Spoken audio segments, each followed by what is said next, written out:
Hi friends, स्वागत आहे तुमचं आपल्या चॅनलमध्ये। तर कशी आहात तुम्ही? आय होप सगळे ठीक आहे, तिकडे सुद्धा सगळं मस्त आहे।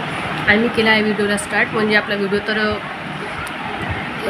कालचा मी थोडासा पार्ट आहे तो दाखवेल आणि मग रेग्युलर आपला ब्लॉग दाखवूच। आणि मी आताच करणार आहे स्पेशल, म्हणजे आता मी जे पण व्हिडिओ टाकते तिथे थोडं आपली रेसिपीज वगैरे मी टाकण्याचा प्रयत्न करत आहे। म्हणजे जे आपण घरी बनवतो तेच, म्हणजे एक्स्ट्रा तर काही अशी रेसिपी नाही, पण जे आपण घरी बनवू त्याचीसुद्धा रेसिपी मी दाखवेलच।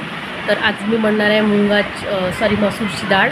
तर त्याची काही रेसिपी मी तुम्हाला दाखवणार आहे आणि साधी सोपी आपली घरगुती पद्धतीनेच। तर तुम्हाला कसे वाटतं तर तुम्ही नक्की व्हिडिओ शेवटपर्यंत बघत चला। तर चला आता आपण करूया व्हिडिओला स्टार्ट। तर मी आता दाखवली किचनचा काही भाग। बाकी काही किचन नाही आहे पण व्यवस्थित आहे। तर इथे ठेवलं आहे बुद्धाची सुंदरशी मूर्ती आहे तिथे, आणि सोबत काहीशे थोडंसं असं मी डेकोरेट केलेलं आहे। किचन हा माझा आवडता पार्ट आहे असं म्हणू शकतो पूर्ण घराचा, कारण इथेच माझा जवळपास 12 तासातले जवळपास दिवसभराचा पूर्ण अख्खा वेळ जवळपास माझा इथेच जातो, 8 तास।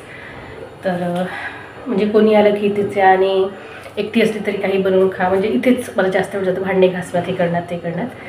तर असू देत, कारण त्याच्यामुळे मला किचन फार आवडते।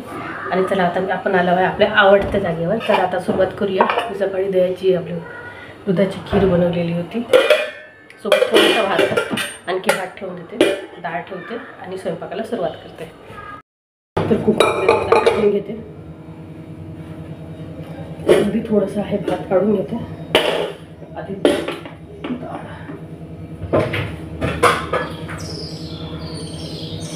डाळ निवडून घेते। ही आहे मसूरची डाळ। एवढी डाळ मला जवळपास महिनाभर होते। एखादी वाटी काढलेली आहे ना,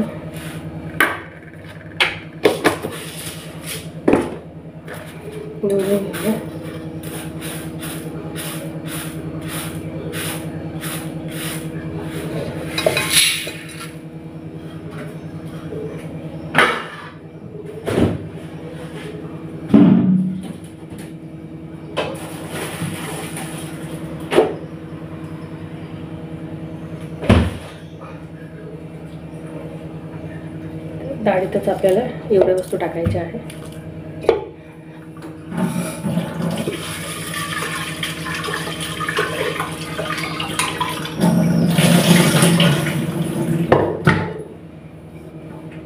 चला, ते तुम्हाला दाखवल्याप्रमाणे आता आपण छानपैकी मस्त मसूरची डाळ 1 वाटी घेतलेली आहे। ते आता छान 2 पाण्याने मी स्वच्छ धुवून घेते, आणि त्यानंतर मग आणखी एखादी ग्लास पाणी घेऊन घेते। आणि त्याचबरोबर आता त्याच्यामध्ये आपण त्या डाळीमध्येच शिजायला, मसूरच्या डाळीबरोबर आणखी शिजायला आपण त्याच्यामध्ये 2-3 छान लसणाच्या पाकळ्या सोलून घेऊया। आणि लसणाच्या पाकळ्या टाकायच्या आपल्याला तिथे, आणि 2 टमाटर तुम्ही पाहून घेऊ शकता, म्हणजे जसं आता माझे खूप लहान छोटे टमाटर होते त्याच्यामुळे मग मी आता 2 घेतलेले आहे। जर मोठं असेल तर तुम्ही एकही भरपूर होईल। बस अशा प्रकारे इथे टाकून द्यायचं। आणि लसूण जरा मी निवडलेलं नव्हतं, कारण काय होतं कधी घाईमध्ये लसूण निवडणं राहून जातं, सोबत 2-4 मिरच्या, आणि मग ते कधी निवडून ठेवते, कधी राहून जातं। तर त्याच्यामुळे मग ते वेळेवर निवडावं लागतं। तर चला आता आपण आपली प्रोसिजर समोर घेऊया। आता आपण गॅसवर ठेवला आहे कुकर, त्याच्यामध्ये थोडंसं हळद टाकून देऊया, म्हणजे मग आपण शिजताना हळद टाकणार नाही आहोत, हे लक्षात ठेवायचे की आधी याच्यासाठी। आणि सोबत तेल याच्यासाठी टाकत आहोत की आपण त्या कुकरमधनं पाणी बाहेर निघायला नको, आणि गॅस छान शिजावी। आणि हळद टाकल्यामुळे त्याचा ते हळदीचा जो टेस्ट आहे ना तो खूप छान येतो। आपण जेव्हा भाजी बनवताना टाकतो त्याच्यापेक्षा आता टाकलं तर खरंच खूप छान त्याचा फ्लेवर येतो। तर त्याचबरोबर आता इकडे माझं कुकर होत आहे, तोपर्यंत आता मी तांदूळ वगैरे, म्हणजे मी असं निवडून वगैरे स्पेशल काही ठेवत नाही, कारण आजकाल जे धान्य असतात ते खूप म्हणजे चांगल्या प्रकारचंच येतात, म्हणजे आधीसारखे खूप खडे गोटे अशी येत नाही। त्याच्यामुळे जस्ट आपण घाईतही असेल तरी त्याला पलटवून टाकलं हाताने की तरी पण तिथे काही म्हणजे साफसूपच येतात तांदूळ गहू, तर त्याच्यामुळे काही असं खूप वेळ लागत नाही। आणि मी सुद्धा काही निवडून ठेवत नाही तांदूळ वगैरे। तर तांदूळ असो डाळ असो पटपट मग हाताने वेळेवर घेतले की एकदा पाहून घ्यावं लागतात, नाहीतर कधी एखादी खडा राहायचा चान्स असतो। तर त्याच्यामुळे, आणि आपण डाळीत मीठ नाही टाकलं तर मी मीठ टाकत आहे आता भातामध्ये। एकीकडे मी भात ठेवलेला आहे, एकीकडे कुकर होत आहे, सोबतच आता काय करायचं म्हणून आता मला भांडे घासायचे होते, ते मी 2-3 घासून घेतले। त्याचबरोबर मी आता करत आहे ते म्हणजे पोळ्याची तयारी, आणि अख्खा आता आपण स्वयंपाकच करून घेऊया। मी तुम्हाला डेली ब्लॉगच आहे, त्याच्याबरोबर तुम्हाला रेसिपी दाखवत आहे, तर त्याच्यामुळे डेली ब्लॉगमध्ये तर आपलं सगळंच येईल, कारण आता आपण करत आहोत सायंकाळचा स्वयंपाक। आणि सायंकाळच्या स्वयंपाकामध्ये आज आमच्या होणार आहे ते म्हणजे मसूरची डाळ, भात, पोळी, बस एवढंच. आणि डाळ छान अशी म्हणजे एकदम पातळ नाही आणि घट्ट नाही, आपण मीडियम डाळ बनवू जेणेकरून ती पोळीवरही खाता येईल आणि भाताबरोबर. त्याचबरोबर मी कांद्याची थोडीशी कच्ची चटणी बनवणार आहे. त्याची रेसिपी शायद मी तुम्हाला आधी दाखवली आहे. जस्ट काही नाही, एक कांदा घ्यायचा, एक टोमॅटो, 2 कांदे, 2 मिरच्या आणि थोडीशी कोथिंबीर, सगळंच कापून टाकायचं. त्याच्यामध्ये थोडंसं तिखट, तेल आणि मीठ टाकून बस खायची. खूप टेस्टी वाटते. त्याला तुम्ही तडका दिसेल तर थोडं मोहरी जिऱ्याचा तडकासुद्धा देऊ शकतात, पण मला असंच फार आवडते. फक्त तेल जे आहे ते गरम करून खायचं, कच्चं तेल खाऊ नका, कारण कच्च्या तेलामुळे खूप प्रॉब्लेम होऊ शकतो.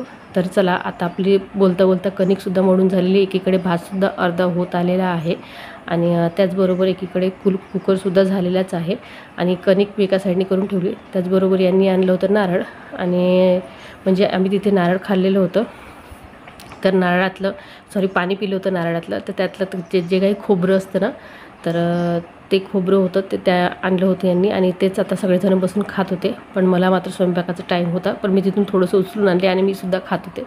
आणि खाता खाता चला आपला आता व्हिडिओला सुरुवात आहे. आणि पोरांना आणलं होतं मोमोज, तर पोरं मोमोजच्या याच्यामध्ये, तर ते काय होतं, यांना आणलं ते घेता घेता तिथेच हे होऊन गेले. आणलं की यांना कसं काढून द्यावं लागतं, नाहीतर मग दोघंही बहीण भाऊ झगडा करतात. त्याच्यामुळे मग मी दोघांनाही 3-3 असे वाटून दिलेले. तर एक हाफ प्लेट आणलं, हाफ प्लेटमध्ये 3-3 म्हणजे असे 6 येतात आणि फुलमध्ये 12 येतात. तर त्यांना चटणी वगैरे सगळं काढून दिलेलं. आणि त्याचबरोबर मग मी आता आली की आपल्या डाळीकडे. बघा, छान डाळ मस्त मऊपैकी शिजलेली आहे आणि सोबत माझ्या पोळ्या झालेल्या, सोबत भात झाला आणि सोबत ही भाताची खीर आहे. हे बघा, इकडे भात ठेवलेला आहे. जो जुना थोडा शिळा भात होता तोसुद्धा मी त्याच्यावर टाकून दिला, म्हणजे तोसुद्धा भात गरम झालेला आहे आणि तोसुद्धा खाण्यात चालत जातो. नाहीतर स्पेशल तो राहून जातो शिळा आणि मग ताजंच खाणं होतं, नाहीतर मग त्याला जिऱ्याचीसुद्धा आपण फोडणी देऊन खाता येईल. तर ती झाली भाताचं. तर चला आता आपण वळूया डाळीकडे आपल्या. तर भात सगळं झालेलं आहे. सोबत त्यांनी म्हटलं की थोडीशी मला मिरची तळ, तर मग आता त्यांच्यासाठी म्हणून मी मिरची कापलेली. आणि आता याच गंजामध्ये जिथे मी वरण फोडणी देणार आहे डाळ मसूरची, त्याच्यामध्येच आधी त्या थोडंसं तेल टाकून आधी आपण इथे थोड्याशा मिरच्या ज्या आहेत, बस मिरचीला मधनं एक असं टच करून त्याला मिरची टाकून दिलेली आहे. छान तेलांमध्ये कळत्या आणि जस्ट ती मिरची काढून घेऊ आणि मग त्या मिरचीबरोबर आता आपण त्या मिरचीवर मग मीठ वगैरे टाकून ती मिरची मीठ आणि लिंबू पिळून एकीकडे ठेवून द्यायची. मग जेवताना ती खायला मस्त वाटते, म्हणजे ती तळलेली मिरची जी आपण समोसेबरोबर वगैरे खातो ती मिरची. तर आता फक्त वरण आहे, घरी लोणचं वगैरे आहे, पण लोणच्यापेक्षा यांना मिरची फार आवडते, त्याच्यामुळे मग मी यांच्यासाठी मिरची तळलेली, आम्हाला कच्ची चटणी आणि मुलांना लोणचं. तर डाळीबरोबर हवंच काही ना काही. तर चला आता मी ते काढून घेतलेलं आहे मिरची, तिथे भरपूर तेल टाकलं होतं, म्हणजे थोडंसं मिरचीला आणि याला व्हावं. तर हे बघा, मी मिरचीसाठी आणखी ते वेगळं काढून ठेवत आहे. मीठ आत्ताच टाकलं की थोडंसं मुरल्यासारखं होतं आणि मग तिखट लागत नाही.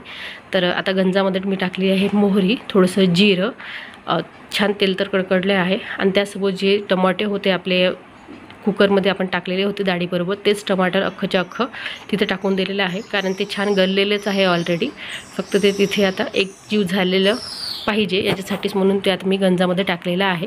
बस जिरं, मोहरी आणि ते टोमॅटो टाकलेलं आहे. त्याचबरोबर इथेच मिरची, लसूण सगळंच आहे, त्याच्यामुळे आपल्याला एक्स्ट्रा टाकायची गरज नाही आणि कोणते मसाले ॲड करायची काही गरज नाही. फक्त हळद तर टाकलेली आहे ऑलरेडी, फक्त आपल्याला टाकायचं आहे तिखट आणि मीठ. आणि कढीपत्ता कोणी टाकतात, पण मला फारसा मसूरच्या डाळीमध्ये कढीपत्त्याचा फ्लेवर आवडत नाही, त्याच्यामुळे मी टाकत नाही. जर तुम्हाला आवडत असेल तर तुम्ही नक्की टाका. आणि सोबत थोडंसं मी याच्यामध्ये टाकलं आहे कस्तुरी मेथी, हाताने फिरवून, आणि मग पूर्ण अख्खीची अख्खी डाळ टाकून द्यायची आणि छान फिरवून घ्यायची. आणि पाणी ॲडजस्ट करायचं, जेवढे तुम्हाला पातळ किंवा घट्ट हवी आहे. जर आपल्याला एक्स्ट्रा भाजी असेल तर आपण थोडीशी पातळही करू शकतो, नाहीतर मग फक्त डाळच आपल्याला जर खायची असेल तर आपल्याला थोडीशी ती घट्टच ठेवावी लागते आणि छान लागते ती डाळ. म्हणजे याच्यामध्ये आणखी आपण मसूरची डाळ जरी बनवली अशी पूर्ण मोकळी फडफडी डाळ बनते, ती स्पेशल टिफिनसाठी वगैरे असते, तर त्याची मी एखादी, हा थोडासा गरम मसाला आहे जो मी वरून टाकत आहे बस. आणि छान डाळ आता शिजू द्यायची. आणि जर फळफळी डाळ पाहिजे असेल त्याचीसुद्धा रेसिपी वेगळी असते. आणि ही डाळ आहे जी आपल्या सगळ्यांना आता 4 जण होईल. त्याचबरोबर आता इकडे आपली डाळ शिजत आहे. डाळीबरोबर मी आता पूर्ण हा जे आहे ते साफसूफ करून घेतो, ओटा वगैरे. हे बघा, डाळ झालेली आहे, पोळ्या भाजी सगळं झालेले आहे. तर चला, घेतलेली आहे, गॅस देऊया बंद करून, झाकून देऊया झाकून. आता तावा गरम आहे म्हणून ठेवलेला आहे. इथे भात आहे, इथे चपाती आहे. भांडी काढते, गरम आहे सध्या.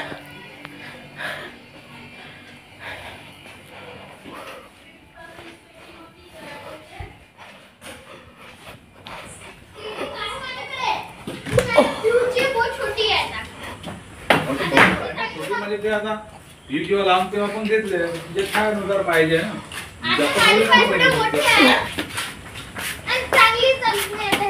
ह्या रोडवर आहे ना स्केटिंग करू शकते आता. पण हा रोड काय प्लेन नाही आहे. माझी तुटून गेली पूर्ण. या रोडवर तू स्केटिंग करू शकते कारण आता काय प्लेन नाही आहे. या रोडवर खरबूज चालू शकते तू. नाही प्लेन राहिलं तर अजून